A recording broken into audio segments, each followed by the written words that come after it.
Police भर्ती के result पर अब हाईकोर्ट ने रोक लगाई है। अब 2000 पदों पर चल रही है पुलिस भर्ती प्रक्रिया। पुलिस भर्ती प्रक्रिया में आयु सीमा में छूट देने का यह मामला है।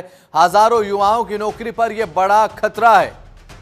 25 मार्च को मामले की अगली सुनवाई होगी। नैनीताल हाईकोर्ट ने 2000 पदों पर चल रही पुलिस भर्ती के परिणाम जारी करने पर रोक लगा दी, यानी एक प्रश्न चिन्ह लग चुका है। 2000 पदों पर पुलिस भर्ती निकली थी, इससे जुड़ा हुआ यह मामला। पुलिस भर्ती प्रक्रिया में आयु सीमा में छूट देने से जुड़ा यह मामला हजारों युवाओं की नौकरी पर बड़ा खतरा मंडरा रहा है। रिजल्ट जारी करने पर नैनीताल हाईकोर्ट ने रोक लगा दी है। अब हाईकोर्ट ने यह फैसला पुलिस भर्ती में आयु सीमा की छूट दिए जाने की मांग को लेकर दायर याचिका पर सुनवाई के बाद लिया गया। हालांकि कोर्ट ने चयन प्रक्रिया जारी रखने के निर्देश दिए हैं और साथ ही इस मामले में अगली सुनवाई 25 मार्च को होनी है। याचिकाकर्ता का कहना है कि सरकार ने लंबे समय तक पुलिस भर्ती नहीं कराई, जिसके कारण कई अभ्यर्थियों की उम्र अधिक हो गई है और उन्होंने मांग ये की है कि आयु सीमा में छूट दी जाए और अधिकतम आयु को 22 से बढ़ाकर 25 वर्ष कर दिया जाए। तो पुलिस भर्ती के लिए राज्य में आयु सीमा अब कम है। तो 25 मार्च को मामले की अगली सुनवाई होगी। तो पुलिस भर्ती के रिजल्ट पर हाईकोर्ट ने रोक लगा दी है। यह बड़ी खबर आपको बता दें।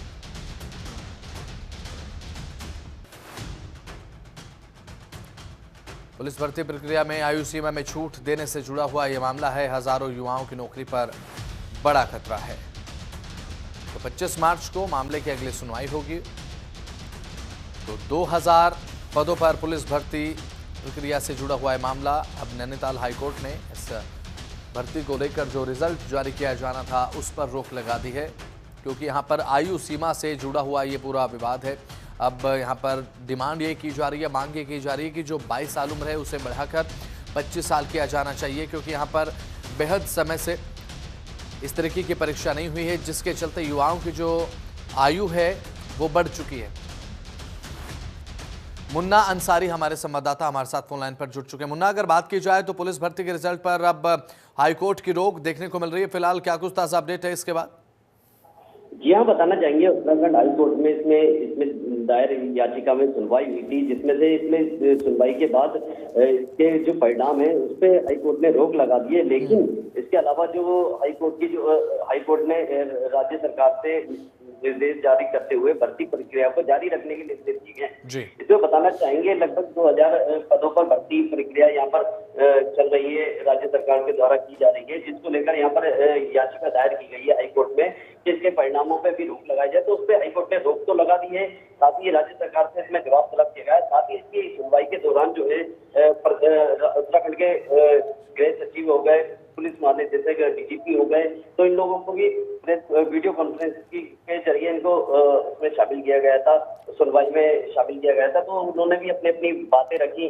तो हाईकोर्ट ने सारे पहलुओं पे देखने के बाद इसके परिणामों पर रोक लगा दी है, लेकिन याचिका के जो परिणामों को रोक लगाती है, लेकिन ये प्रक्रिया है तो जारी रखने के लिए। जी, अभी फिलहाल युवाओं की तरफ से क्या कुछ मांग की जा रही है मुन्ना? जी हाँ, बताना चाहिए युवाओं की ओर से यही किया जा रहा है कि इसमें जो भर्ती इसमें पारदर्शिता बिल्कुल बरती जाए इसमें भर्ती प्रक्रिया में, और इसके परिणाम अभी जारी ना किए जाए। अगर परिणाम जारी हो जाते तो उनके लिए काफी डिफिकल्ट हो जाएगा अपनी बात रखना। तो इसलिए उन्होंने हाईकोर्ट का रुख करा और हाईकोर्ट ने उनके पक्ष में फैसला सुनाते हुए राज्य सरकार से जवाब तलब किया है। और इसकी जो अगली सुनवाई है जो 25 मार्च की निर्धारित की गई है, जिसमें इसमें पूरी तरीके से इस मामले को सुना जाएगा। जी चलिए ठीक है, बहुत बहुत शुक्रिया, जुड़े महत्वपूर्ण जानकारी साझा आपने की।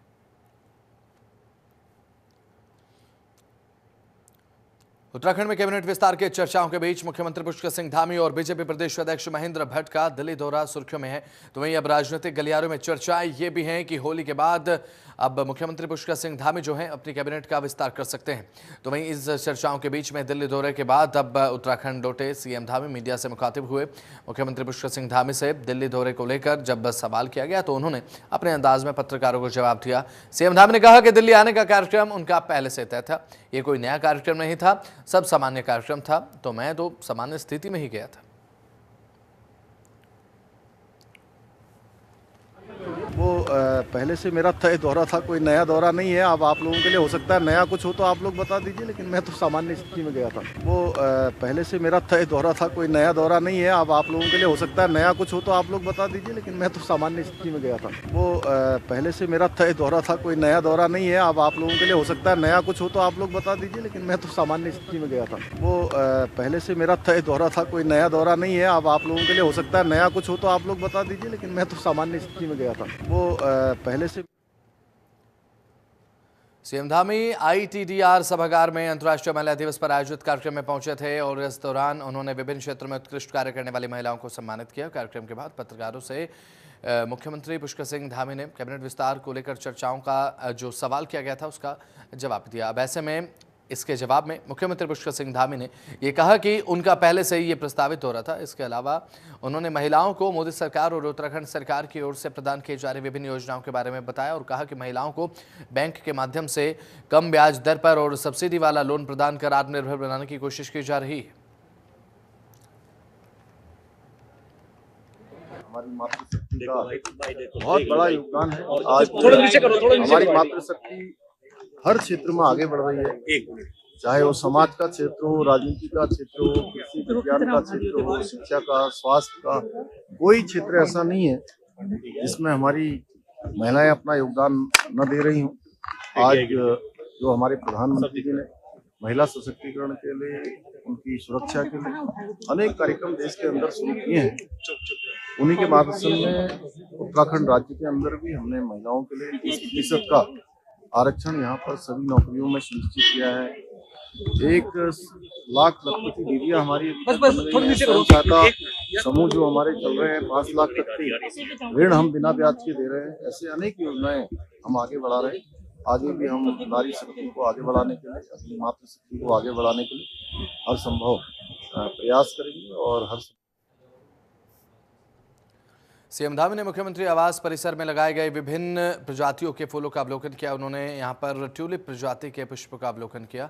कुछ दिन पहले मुख्यमंत्री ने स्वयं ट्यूलिप बल्ब का रोपण किया था और साथ ही यहां पर मुख्यमंत्री पुष्कर सिंह धामी ने यह भी कहा है कि राज्य सरकार बागवानी को निरंतर बढ़ावा देने का काम कर रही है। राज्य में फूलों की खेती को बढ़ावा दिया जा रहा है। उन्होंने कहा कि यहाँ पर बात अगर करें तो ट्यूलिप प्रजाति के फूलों की बड़े पैमाने पर खेती की जा रही है, जिससे उनकी आय भी बढ़ेगी।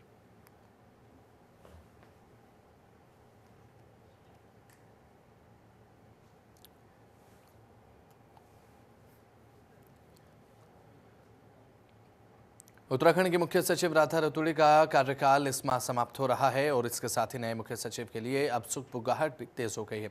तो वहीं वरिष्ठ क्रम में अगर की जाए तो वरिष्ठता के क्रम में अब 1992 बैच के आईएएस आनंद बर्धन हैं, जिनका केंद्र में भी इम्प्लीमेंटेशन देखने को मिला है। और साथ ही अब ऐसे में हालांकि उन्होंने यही सेवाएं देने की बात कही है और उनके बाद वरिष्ठता क्रम में प्रमुख सचिव एल फेनई और आर के सुधांशु के नाम भी इसमें शामिल है। दरअसल वर्तमान मुख्य सचिव राधा रतूड़ी को 2 बार 6 महीने का सेवा विस्तार मिल चुका है। 31 मार्च को उनका कार्यकाल समाप्त हो रहा है। तीसरी बार सेवा विस्तार मिलने की संभावना बेहद कम है। उनकी विदाई के बाद अब खाली कुर्सी के लिए सुगबुगाहट भी तेज हो गई है और नाम जो है वो चर्चाओं में चल रहे हैं।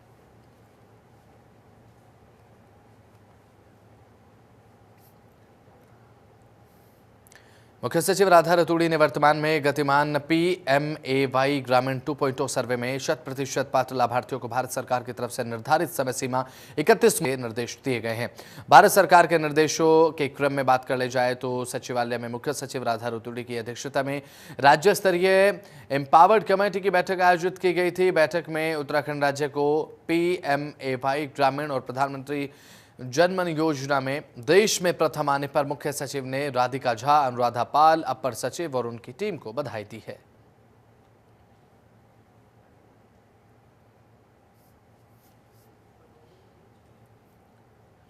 मेरा वोट मेरा अधिकार अभियान को लेकर आज कांग्रेस भवन में कांग्रेसी चर्चा करेंगे। तो वहीं अब प्रदेश कांग्रेस कमेटी की ओर से उत्तराखंड में मेरा वोट मेरा अधिकार अभियान चलाया जाएगा।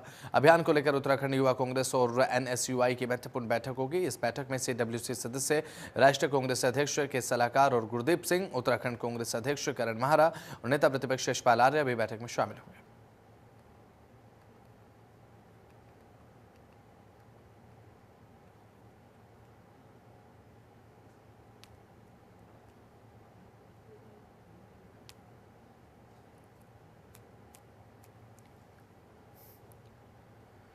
भारत न्यूजीलैंड मुकाबले में भारतीय टीम की अब बात अगर की जाए तो यहां पर जीत सुनिश्चित करने के लिए हरिद्वार के तीर्थ पुरोहितों ने हर की पौड़ी पर विशेष पूजा अर्चना की है, दूध अभिषेक किया है। श्रद्धालुओं और पुरोहितों ने मां गंगा के घाट पर यह पूजा अर्चना की है। मां गंगा से आह्वान करते हुए भारत की जीत की कामना की। तीर्थ पुरोहितों ने बताया कि ब्रह्मकुंड पर हुए इस अनुष्ठान में वैदिक मंत्रोच्चार के साथ दूध अर्पित किया गया। उन्होंने विश्वास जताया कि भारतीय टीम न्यूजीलैंड को हराकर विजय हासिल करेगी।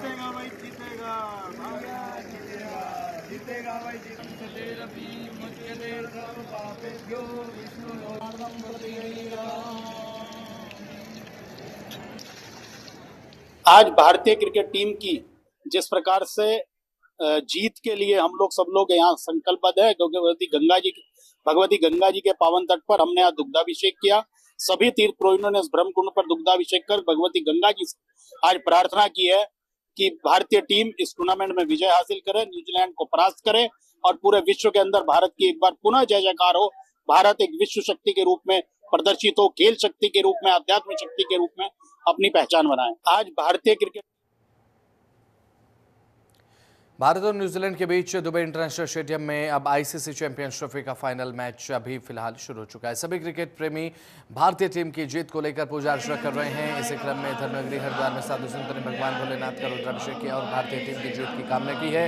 इस अवसर पर गरीबदासी आश्रम में परमाध्यक्ष महंत रविदेव शास्त्री का कहना है कि भारत में क्रिकेट को लेकर हर किसी में जुनून रहता है और इसलिए आज भारत की जीत के लिए संतों ने भगवान भोलेनाथ का अभिषेक किया। ऐसा है, कई दिन से स्वामी जी भारत की जीत हो, जो चैंपियन ट्रॉफी चल रही है, उसमें जीत के लिए स्वामी जी ने 7 दिन का अनुष्ठान रखा था।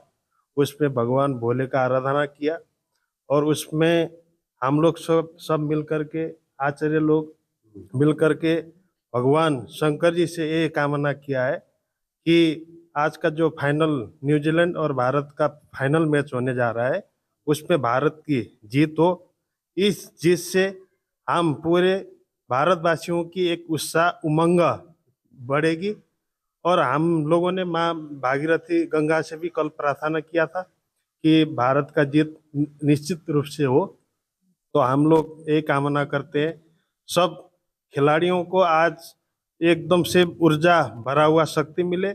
ऐसा हरिद्वार के ऋषिकुल आयुर्वेदिक कॉलेज में अब रोजा इफ्तार पार्टी होने को लेकर अब हंगामा मचा हुआ दिखाई दिया और साथ ही यहां पर बजरंग दल के कार्यकर्ताओं ने कॉलेज के गेट पर पहुंचकर नारेबाजी करते हुए हंगामा खड़ा कर दिया। उन्होंने सिटी मजिस्ट्रेट को ज्ञापन सौंपकर दोषियों पर कार्रवाई करने की मांग की है। तो वहीं अब ऋषिकुल कॉलेज प्रबंधन ने जांच कमेटी बनाकर जांच करने की बात कही है। कॉलेज में कुछ मुस्लिम छात्रों ने रोजा इफ्तार पार्टी की है और कॉलेज प्रबंधन के मुताबिक अगर बात करें तो ऐसी किसी भी पार्टी की परमिशन नहीं दी गई थी।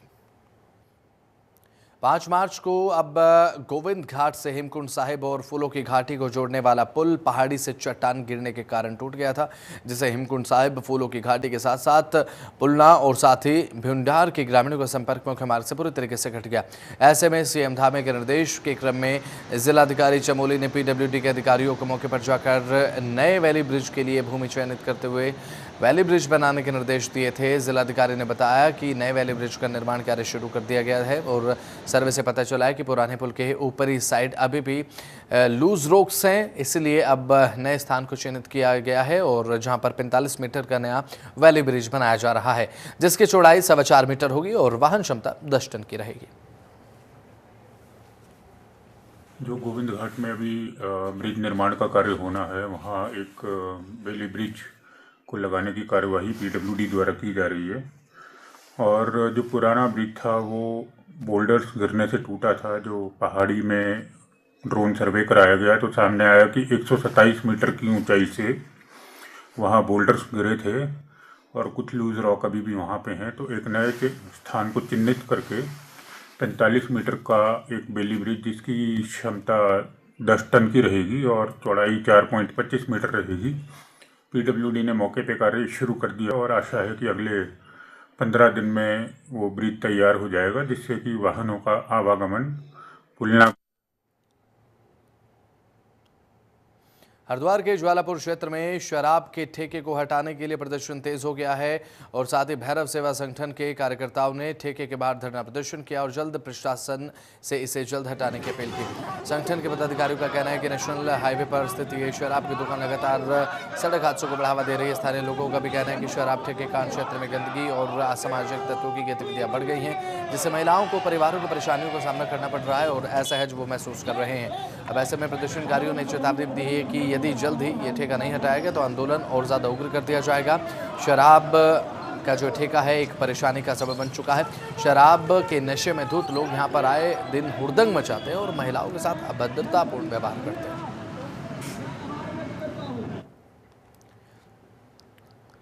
हरिद्वार के सुमन नगर क्षेत्र में सिंचाई विभाग की सरकारी जमीन पर अवैध रूप से स्थापित मजार को लेकर प्रशासन ने कार्रवाई शुरू कर दी है। हरिद्वार उप जिलाधिकारी ने स्पष्ट किया है कि इस अवैध मजार को लेकर पहले ही नोटिस जारी कर दिया गया था और अब प्रशासन ने मामले को गंभीरता से लेते हुए कार्रवाई शुरू कर दी है। अब इस कदम से न केवल सरकारी जमीन पर हुए अवैध कब्जों को रोका जाएगा बल्कि ये भी संदेश दिया जाएगा कि किसी भी अवैध निर्माण या फिर गैर कानूनी कब्जे पर तुरंत या फिर सख्त कार्रवाई की जाएगी। अधिकारियों का कहना है कि जल्द ही संबंधित कार्रवाई पूरी कर मजार को हटाया जाएगा और इस प्रक्रिया में सभी संबंधित विभागों को एक साथ लाकर काम किया जाएगा। देखिए, समझ में आज ही संज्ञान में आया है कि सुमननगर क्षेत्र में एक मजार है जिसमें मोस्ट प्रोबेबली पुनर्वास सिंचाई विभाग की जगह पर है। इस संबंध में मेरे द्वारा विभाग को सूचित कर दिया गया है, वो अपने डॉक्यूमेंट्स वगैरह में चेक कर रहे हैं। अगर इसको नोटिस वगैरह दिया गया है, विधि संगत कार्रवाई के लिए पूर्व में कार्रवाई हो चुकी है, जो लिखित कार्रवाई है, तो इसमें हम लोग ग्राउंड पे भी कार्रवाई कर लेंगे। अगर लिखित कार्रवाई नहीं हुई तो पहले विधिवत तरीके से नोटिस दिया जाएगा, समय दिया जाएगा, उसके बाद इसको अगर ये अवैध पाई जाती है तो हटाया जाएगा। देखिए, जो भी पूरी कार्रवाई रहेगी, जो हमारे जीओज हैं, जो भी रूल्स हैं, उनके अकॉर्डिंग की जाएगी और शांति व्यवस्था बनाई रखी जाए। उसके लिए भी हम पुलिस फोर्स के लिए भी पर्याप्त मात्रा में हमारी तरफ से मांग करी जाती है। तो सारी चीज़ नवांकुर नाट्य समूह की पहल पर पौड़ी में यहाँ पर अंतर्राष्ट्रीय महिला दिवस के अवसर पर सफदर हाशमी की तरफ से लिखित अब हिंदी नाटक औरत का मंच किया गया। और अब ऐसे में बात अगर की जाए तो नाटक में कामकाजी महिलाओं के सम्मुख आने वाली परेशानियों और साथ ही उनके संघर्ष को दिखाया गया है। नाटक में शंकर राणा, सुधांशु नोडियाल और साथ ही अन्य लोगों ने अभिनय किया है। और कार्यक्रम में बतौर मुख्य अतिथि नगर पालिका अध्यक्ष हिमानी नेगी भी शिरकत करने के लिए पहुंची थी। और साथ ही अब अंतर्राष्ट्रीय महिला दिवस के मौके पर हिमानी नेगी के साथ सफाई कर्मचारी को भी नवांकुर नाट्य समूह की तरफ से सम्मानित किया। मौजूद नहीं है और ये हम सब के लिए चिंताजनक बात भी है। इसके लिए मैं नवांकुर नाट्य समारोह जो ये ग्रुप है, इसको मैं बहुत बहुत धन्यवाद देना चाहूँगी कि उन्होंने मेरे को ये अपॉर्चुनिटी दी कि मैं यहाँ आऊँ और ये सब देखूँ। वैसे तो हम पहले से ही जुड़े हुए हैं इस चीज़ से और इसीलिए संस्कृति नगरी हमारी पौड़ी को बोला जाता था। आप लोग तो शायद उस समय रहे भी नहीं होंगे, हम तब से यहाँ से देख रहे हैं इस तरह के नाटक, ये सब एकांकी नाटक जो हम बहुत देख चुके हैं पहले। तो मुझे पता है कि यहाँ के युवाओं में हर रग रग में यहाँ पे सब भरा हुआ है, बस मौका चाहिए उनको थोड़ा सा उभारने के लिए। और इस तरह के अगर आयोजन बार बार होते रहेंगे तो वाकई में ये लोग आगे आएंगे। इसके लिए हमारे दिल में पीड़ा इसलिए उठी है क्योंकि हमारी यहाँ की दीदी के साथ इतना बुरा सलूक हुआ है और हमने बहुत कोशिशें की हैं कि उन्हें न्याय मिले, बट पता नहीं किस कारण से उन्हें न्याय नहीं मिल पा रहा है। तो हमारी सबसे यही गुजारिश है कि उन्हें भी न्याय मिले। और एक बेटी के लिए सबसे पहला जो कर्तव्य है वो कर्तव्य ये है कि वो अपने घर वालों का नाम रोशन करे, और नाम रोशन करने के लिए उसे बाहर लाना पड़ेगा क्योंकि अभी हमारे जो शहर है वो इतना डेवलप नहीं हो पाया है कि हम लोग यहाँ पर अच्छी जो है एजुकेशन या फिर अच्छी मतलब हमें बहुत ज़्यादा खुशी हुई कि हमारी नगर पालिका अध्यक्ष जी हमारे सामने प्रस्तुत हुई आज। और हम इस नाटक से यही संदेश देना चाहते थे कि आज भी कहीं भारत के किन्हीं कोनों में कि जो भी औरत है उनके साथ ये सब चीज़ें होती हैं। तो बस आज महिला दिवस के अवसर पर हम यही बोलना चाहेंगे कि कमज़ोर नहीं है महिला, आज भी महिला जिंदा है, उसके अंदर जज्बात हैं, उसके अंदर हौसला है। तो बस यही बुलंद हो। ये नाट्य संस्था पिछले 20-25 साल से यहाँ पे नाटक कर रही है और एक अच्छा संदेश ये गया कि महिलाओं को भी संघर्ष करना पड़ेगा, बेरोजगारी के खिलाफ, महंगाई के खिलाफ उनको आना पड़ेगा। जब तक वो सड़कों पे नहीं आएगी 5 किलो अनाज से जो है सब किसी का पेट नहीं भरेगा। ये संदेश कारण से हमने सम्मानित किया कि पहली बार इस शहर में कोई महिला अध्यक्ष बनी है और हम यहाँ तक करते हैं कि नगर में जो है ऐसी गतिविधियों के लिए गतिविधियों को बढ़ावा देंगे। नहीं, चुनाव में तो चलता है, क्योंकि चुनाव जो है उसमें कई प्रकार की बातें चलती हैं, होता है। तो जब चुनाव खत्म हो जाता है, पहले तो मैं आपके सभी दर्शकों का अभिवादन करना चाहूँगा।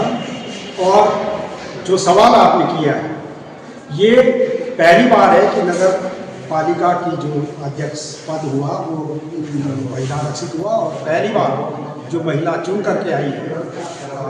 हमें उनके बारे में पहले से भी जानते थे। एक प्रबुद्ध शिक्षित महिला है, स्ट्रॉन्ग विल पावर की महिला है, हम लोग मिले भी है उनसे, और हमें उम्मीद भी है कि जो नगर के लिए कार्य करना है वो बहुत बढ़िया काम करेंगे। पहले तो मैं आपके सभी दर्शकों का अभिवादन करना चाहूँगा। और हरिद्वार के सिडकुल थाना परिसर में आगामी होली और रमजान पर्व को सौहार्दपूर्ण संपन्न कराने को लेकर बैठक आयोजित हुई है। और आपको बता दें कि बैठक में प्रशासन, सीएलजी सदस्य और गणमान्य नागरिकों ने त्योहार को शांतिपूर्ण आयोजन पर चर्चा की है और अफवाहों से बचने की अपील जनता से की है। बैठक के दौरान थाना अध्यक्ष ने क्षेत्र के नागरिकों से अपील की है कि वे आपसी भाईचारे और सौहार्द के साथ त्योहारों को मनाएं। उन्होंने कहा कि होली का पर्व उल्लास और रंगों का त्यौहार है, लेकिन इस दौरान किसी भी प्रकार की अप्रिय घटना को रोकने के लिए सभी को सतर्क रहना होगा। देखिए, आपको पता है कि होली नज़दीक है और इधर रमज़ान का कार्यक्रम भी चल रहा है ना, तो इसलिए इन चीज़ों को मद्देनजर देखते हुए तो थाना अध्यक्ष महोदय ने जो आज बैठक ली है कि गांव के अंदर शांति व्यवस्था बनी रहे और कोई दंगा फसाद करता है तो उसकी सूचना थाना प्रभारी को दी जाए, ऐसे संबंधित जो क्षेत्रीय अधिकारी रहेगा है ना उसको दी जाए, जिससे गांव के अंदर दंगा फसाद ना हो और गांव के अंदर शांति व्यवस्था बने और सभी होली का पर्व हो चाहे रमजान का त्यौहार चल रहा हो वो सबको शांति व्यवस्था भाईचारे की नज़र से देख के हम दोनों को। रुड़की के मंगलोर देवबंद रोड पर स्थित पनीर की एक फैक्ट्री पर खाद्य सुरक्षा विभाग की टीम ने छापेमारी कर लगभग 1 क्विंटल पनीर बरामद किया है। तो वहीं अब खाद्य सुरक्षा अधिकारी ने बताया कि होली के मद्देनजर सीएम धामी के आदेशों के बाद जगह जगह पर छापेमारी की जा रही है। तो वहीं अब सीएम ने बताया कि फैक्ट्री से नकली पनीर बनाने की सामग्री भारी मात्रा में बरामद की गई है। फिलहाल फैक्ट्री को सील कर दिया गया। यहाँ पर पनीर बनाया जा रहा है जो कि मिलावट का संदेह के आधार पर हमने यहाँ पर छापा मारा, जिसके लिए उत्तराखंड के माननीय मुख्यमंत्री जी भी इसके लिए उनके आदेश है। हमारे जो खाद्य सुरक्षा आयुक्त हैं डॉक्टर राजेश कुमार सर, उनका आदेश था और क्विक रिस्पांस टीम गठित की गई है। उस टीम के जैसे सूचना मिली, हमारे हरिद्वार के डीओ मेहमान जोशी जी, हमारे सीनियर एफएसओ दिलीप जैन, योगेंद्र पांडे जी और यहाँ मंगलौर थाने के एसआई और पुलिस वाले मिलके हम लोगों ने इसको ट्रेस किया और आज सुबह ही इसको पकड़ा। लगभग 1 क्विंटल के आसपास पनीर प्रथम दृष्टया जो है, यहाँ पर आपको केमिकल भी मिला हुआ है, रिफाइंड ऑयल भी मिला हुआ है, पाम ऑयल भी अवेलेबल है। इसका मतलब कि दूध पनीर जो है सिर्फ दूध से बनता है, तो रिफाइंड और केमिकल का है कोई औचित्य नहीं पाना चाहिए। और इनके पास अभी कोई लाइसेंस भी नहीं दिखा पाया है। इनके पास 6-7 कर्मचारी हैं। रहेगी क्वालिटी टीम द्वारा हमें सूचना दी गई थी कि मंगलोर के पास एक फैक्ट्री है जहाँ पे पनीर बन रहा है, तो उसी सूचना पर हम लोग यहाँ पहुँचे तो हमने यहाँ देखा कि पनीर जो यहाँ मिला है उस पर केमिकल भी और रिफाइंड भी इस टाइप का मिला जो कि अच्छा स्टैंडर्ड का नहीं था, जो जिससे कि मिलावट की आशंका थी। उसी परिप्रेक्ष्य हम लोग ने कार्रवाई करी है और ये कार्रवाई हमारी लगातार जारी भी है और जारी। तो वहीं रुड़की की कोतवाली सिविल लाइन में आगामी होली और रमज़ान पर्व को सौहार्दपूर्ण संपन्न कराने को लेकर बैठक आयोजित हुई है। बैठक में प्रशासन और सीएलजी सदस्य और गणमान्य नागरिकों ने त्योहारों के शांतिपूर्ण आयोजन पर चर्चा की है, अफवाहों से बचने की अपील की है। प्रशासन ने लोगों से भाईचारा बनाए रखने और कानून व्यवस्था में सहयोग करने का आग्रह किया। संदिग्ध गतिविधियों की जानकारी तुरंत पुलिस को देने की अपील की ताकि त्योहार सुरक्षित माहौल में मनाया जा सके।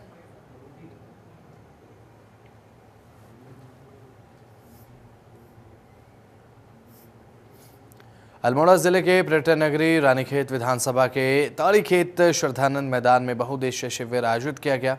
कार्यक्रम का शुभारंभ रानीखेत विधायक डॉक्टर प्रमोद नैनवाल और ब्लॉक प्रशासक हीरा रावत ने संयुक्त रूप से किया। बहुउद्देशीय शिविर में कई तरीके के स्टॉल लगाए गए।